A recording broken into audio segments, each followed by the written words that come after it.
Chers auditeurs de Radio Taïwan International, Jean-Yves Vertebise, maître de conférence à l'Université catholique Fulun à Taïwan, va vous présenter l'émission Géopolitique en Asie. Chers auditeurs de Radio Taïwan International, bonjour pour ce nouveau podcast de notre émission Géopolitique en Asie. Nous allons parler de la rencontre de la semaine dernière entre Anthony Blinken, le secrétaire d'État des États-Unis, et Xi Jinping, le dirigeant du Parti communiste chinois et dirigeant également de la nation chinoise, de la République populaire de Chine. Nous allons évoquer cette rencontre, puisque cette rencontre était sans doute le fait géopolitique majeur de ce début de semaine, en essayant de nous interroger sur la valeur, la validité, la limite, les limites et aussi, on va dire, les conséquences possibles de cette interaction. Tout d'abord, nous allons commencer par rappeler le contexte de celle-ci, le contexte de cette rencontre et évidemment le fait que les relations entre les États-Unis et la Chine sont à un climat de tension qui est relativement élevé et un climat de confiance qui est relativement bas. Et la première chose que l'on peut dire, c'est que sur ce point, on va dire, les deux grandes puissances sont d'accord. Elles sont d'accord entre elles sur le fait qu'elles sont en désaccord sur un grand nombre de choses et le fait qu'elles sont acceptées de se rencontrer, que le fait que Anthony Blinken a accepté l'invitation chinoise, ou plus exactement que la Chine a accepté la venue de Anthony Blinken à Pékin, est quelque chose qu'on pourrait voir comme un signe positif. C'est ça qu'il s'agira de discuter, comme un signe positif, du moins en termes d'intention, d'essayer d'abaisser le niveau de tension et d'élever le niveau de confiance. On se rappelle que la visite d'Anthony Blinken à Pékin était déjà prévue il y a quelque temps, mais l'affaire du ballon espion ayant survolé les États-Unis et ensuite le fait que ce ballon espion ait été attaqué, détruit par les États-Unis qui, si l'on en croit donc les propos très récents du président Joe Biden de ce matin, sur lequel je reviendrai tout à l'heure, les propos de Joe Biden sur le fait qu'il y aurait eu des équipements espions dedans ce ballon navigable et que la présence de ceci serait ignorée par ce que Biden appelait le dictateur Xi Jinping, c'est évidemment quelque chose qui a empêché la première venue de Blinken et qui, évidemment, limite les conséquences de la deuxième venue du fait du terme dictateur utilisé par Joe Biden pour évoquer le président Xi Jinping, ce qui n'est évidemment pas tout à fait inexact, mais qui est diplomatiquement, évidemment, aussi assez peu approprié. Donc on reviendra sur ce point. Juste notons que Joe Biden, quand il a parlé de dictateur aussi de Xi Jinping, n'a pas nommément cité Xi Jinping. Il a fait une proposition générale disant que les dictateurs n'aimaient pas être mis face à une réalité qu'ils ignorent, puisque, en tant que dictateurs, ils doivent être au courant de tout, et que donc, ce que ici Joe Biden voulait dire, c'est que le président Xi Jinping, ou le dictateur Xi Jinping, n'est pas au courant de tout ce qui se passe, et il n'est pas au courant de tout ce qui se fait au niveau de l'armée, et sa réaction de colère n'était pas une réaction contre le fait que les États-Unis ont détruit le ballon, mais contre lié au fait qu'il ne savait pas qu'il y avait des équipements militaires dans ce ballon. Et évidemment, ça a entraîné une réaction forte de la Chine qui, évidemment, a dénoncé le terme dictateur qui évoquerait le président chinois, le dirigeant du Parti communiste chinois, plus exactement. Donc, revenons donc sur la relation, l'interaction entre Blinken et Xi Jinping, donc encadré finalement par l'affaire du ballon. Blinken n'a pas pu aller d'abord à cause de cette affaire du ballon. Ensuite, après la visite, le commentaire de Joe Biden sur cette affaire du ballon recrée, on va dire, de la méfiance entre les deux partenaires, entre les deux puissances en tout cas. Partenaires, on va dire, évidemment, du point de vue réel, du point de vue économique, du point de vue des échanges économiques, qui sont encore les premiers en termes de volume des deux côtés. mais aussi évidemment méfiance. Donc Anthony Blinken, le secrétaire d'État des États-Unis, s'est rendu en Chine pour une visite de 2 jours en début de semaine, 19 juin 2023. Il a rencontré son homologue Xi Jinping et ça a donné lieu à on va dire, à une chorégraphie du pouvoir de Xi Jinping.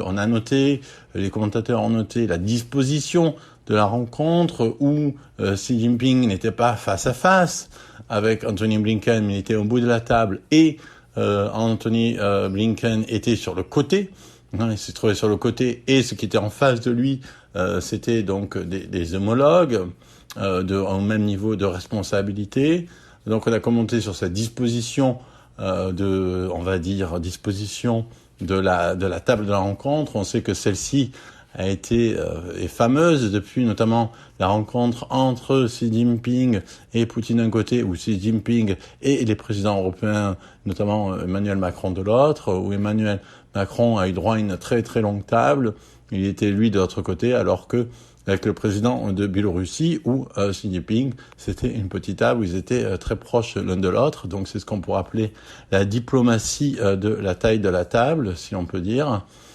Et donc, parmi cette rencontre, l'un des objectifs de cette rencontre, du point de vue des États-Unis, l'objectif majeur et principal, c'était de rétablir des contacts de haut niveau militaire. C'est-à-dire que les contacts au plus haut niveau entre secrétaires d'État à la Défense, Premier ministre de la Défense et haut gradé militaire, ces contacts ont été distendus, voire rompus, et l'idée des États-Unis, c'était de renouer les contacts au niveau militaire, ce que la Chine se refuse à faire, parce que aussi du fait que un des plus hauts gradés de l'armée chinoise et de représentants de la défense est en fait condamné dans le cadre des liens avec les exactions au Xinjiang, et ce qui a en fait rendu impossible les relations entre le ministre de la Défense au niveau des États-Unis et celui de la Chine.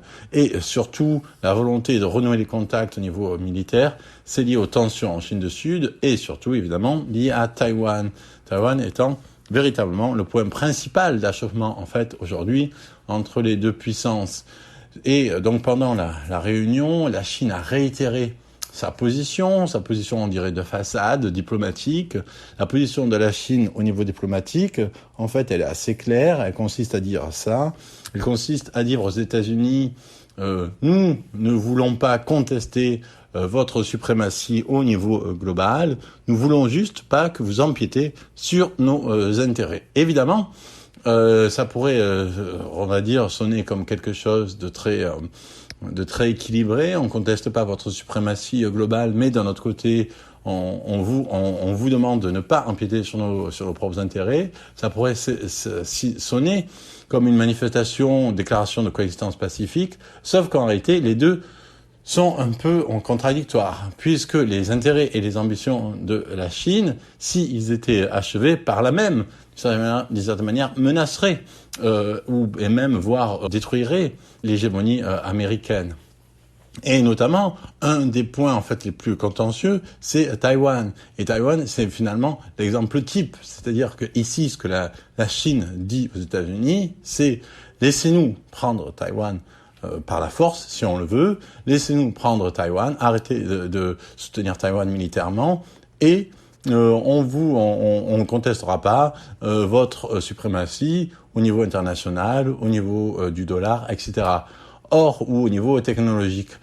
Sur ces points, on peut revenir à une coexistence. Or, le problème, c'est que la Chine, à travers différents appareils institutionnels au niveau des institutions internationales, a renforcé sa domination sur l'ONU, sur l'Organisation de la Santé. La Chine a aussi le fer de lance du mouvement de dédollarisation de l'économie mondiale, notamment le fait de proposer le yuan à la place du dollar comme monnaie d'échange.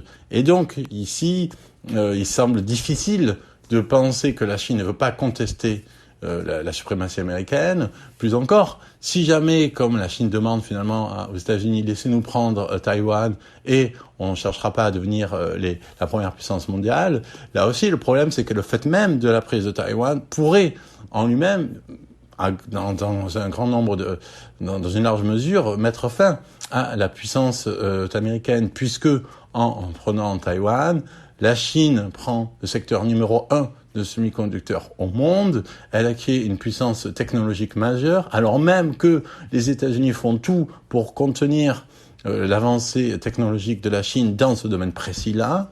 La Chine prenant Taïwan, ça signifie que les États-Unis ne respectent pas leurs promesses, leurs garanties. Donc ni le Japon, ni les Philippines, ni le Vietnam ne sont plus en sécurité, ni même la Corée du Sud. Donc si les États-Unis abandonnent Taïwan, finalement, ils pourraient perdre le Pacifique. Et s'ils perdent le Pacifique, ils perdent leur hégémonie mondiale.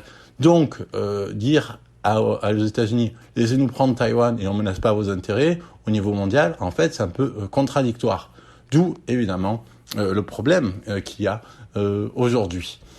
Donc à cela s'ajoutent donc les propos de Joe Biden, disant que Xi Jinping fait partie des dictateurs, et ces propos, qui sont survenus après la rencontre de Anthony Blinken et Xi Jinping, montrent que les relations entre les États-Unis et la Chine ne vont pas être améliorées simplement par une visite du secrétaire d'État américain en Chine. C'était Jean-Yves Heurtebise dans son émission Géopolitique en Asie pour RTI.